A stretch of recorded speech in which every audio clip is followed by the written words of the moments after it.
Giinugurahan o giblisingan ang bagong natapos na konkretong dalan sa Sitio Marevilla Phase 3 Barangay Kudkod kaniadtong Abril 23, 2014 didto sa nasangpit nga barangay.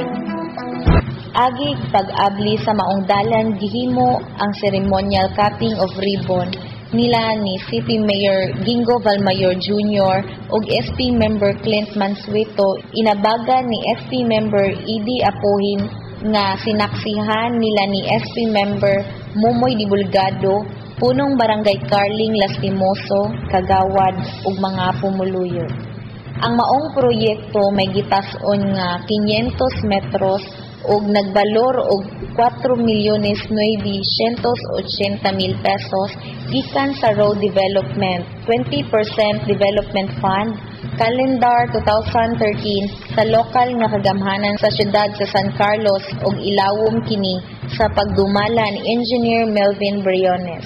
Ang project engineer sa City Engineering Department o si Reverend Father Carlos Escalada, ang Quasay Parish of Our Lady of the Mountains, maoy nag-blessing sa nasangpit nga proyekto. Matod pa sa mga motorista nga ang maong dalan sa wala pa kini makonkrito, sila nag-antos sa abog ug maglisod sila sa pag-agi, ilabi na sa panahon nga mag-ulan tungod sa lapok o kaha sa kadanlog.